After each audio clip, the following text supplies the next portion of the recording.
Thank you once again for joining us. It's a lovely time that God has given unto us. And we are going to look at today lessons to learn. And in every challenge, there is a lesson to learn.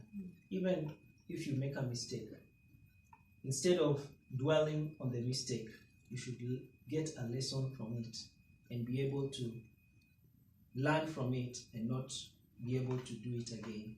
A good example right now is the Wuhan and Italy scenario.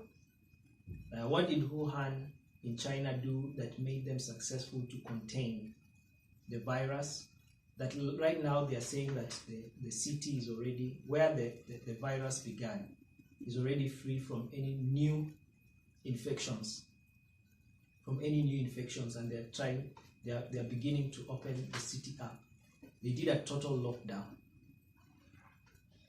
which I think was quite an important lesson for us to learn there. And the same thing with Italy. What did Italy do that made their problem cascade and become even bigger? So I believe that in every challenge, there is a lesson. So which lessons are we bringing? Which lessons are you learning today? So there are many lessons that we can learn. Yes, so baby, is there?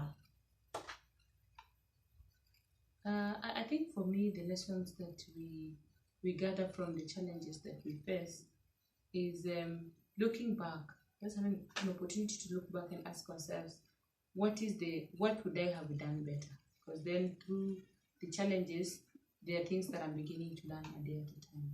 One of the key ones that stood out for me in this time is just reflecting on our Bishop Oscar's teachings a few years ago on how to manage our resources, our finances. And one of the key things he spoke about was making sure that in whatsoever amount you earn, that you have a component that you set aside for emergencies. And during this period, it's one of those things that have come in handy in reminding myself what actually the bishop meant by actually having an emergency kitty. And it also just resonated with what the president was speaking about today, when the government was taking out austerity measures on what they're going to do to make sure we contain this crisis we are in, and at the same time support the economy. And through that, one of the things that I'm learning, or a key lesson I'm learning, is that it's very crucial to plan prior. It's a lesson we are learning. The same way I learned that it's important that I should have an emergency fund, it's an opportunity also for us to just also learn, take a home lesson that we need to begin to teach ourselves, teach our families, teach our children, and everybody around us, that it's important for us to grow emergency kits or just save. And I was asking myself, from the studies yesterday, we were looking at how much we would need as a nation for us to even feed 40 million, for instance, Kenyans, maybe with $1 each for the next 3 months. How much would it cost us as a nation?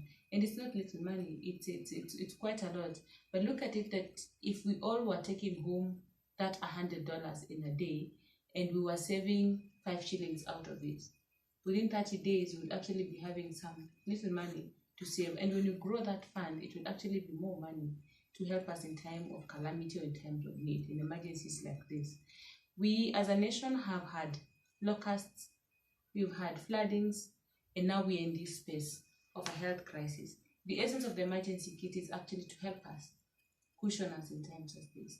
So it's not just about what the government is doing for us, but what are we doing in our own small ways.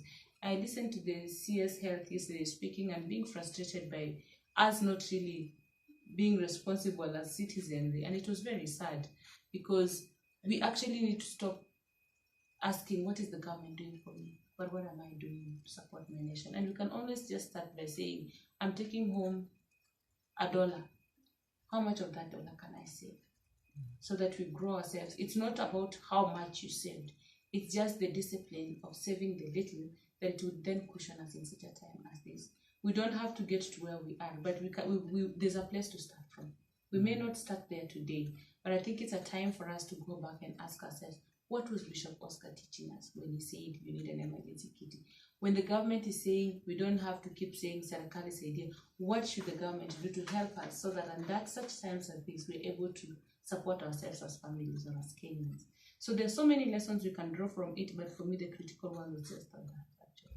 Yeah. So even the Bible says that, O ye sluggard, consider the ants that store up food in the summer.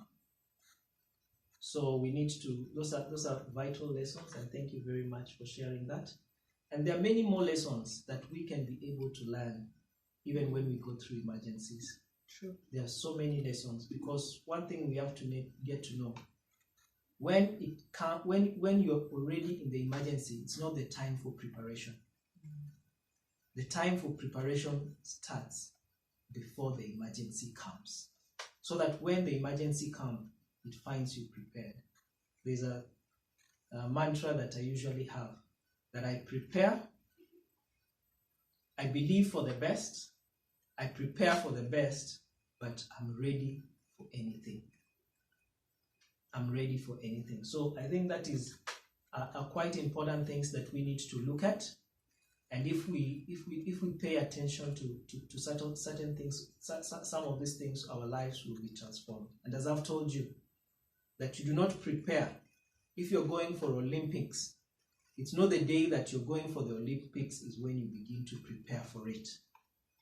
You begin to prepare for the Olympics before the Olympic comes. Many years or even a year before the Olympic comes. And when it comes, it will not take you by surprise. So may the Lord bless you. May the Lord keep you. May the Lord make his face shine upon you and be gracious unto you. Amen.